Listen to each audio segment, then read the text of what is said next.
சொரக்காய் பறிச்சுட்டு வந்தேன் பார்த்தீங்களா, அந்த சொரக்காயை போட்டு ஒரு கூட்டு வச்சுருக்கேன் பாருங்கள்.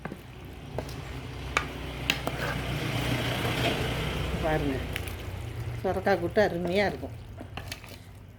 இதில் என்னென்ன போட்டிருக்கேன் தெரியுமா?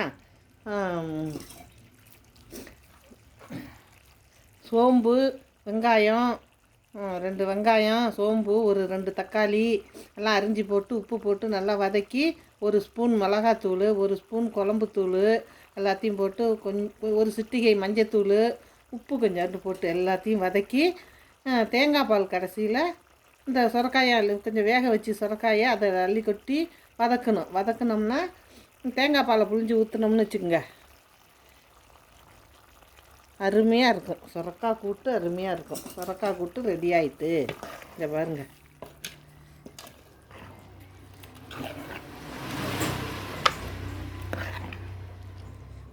எவ்வளோ அழகாக இருக்குது பாருங்கள். சாப்பிட அவ்வளோ டேஸ்ட்டாக இருக்குங்க சொரக்காய் கூட்டு.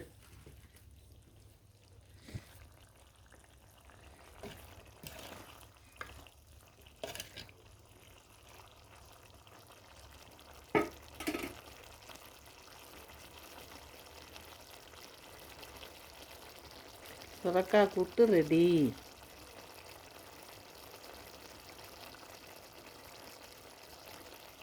தேங்காய் பால் கொதிச்சோன்னு கொஞ்சம் நேரம் கொதிக்க வச்சு இறக்கிட வேண்டியதாங்க. அருமையாக இருக்கும். சாப்பிடுங்க, டேஸ்ட்டாக நல்லா இருக்குங்க, உடம்புக்கு நல்லதுங்க.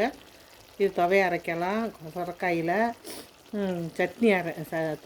சட்னி அரைக்கலாம், குழம்பு கூட்டு வைக்கலாம், குழம்பு வைக்கலாம், பொரியல் பண்ணலாம். நிறையா அரைச்சி ஜூஸ் மாரி குடித்தா சுகருக்கெல்லாம் நல்லது.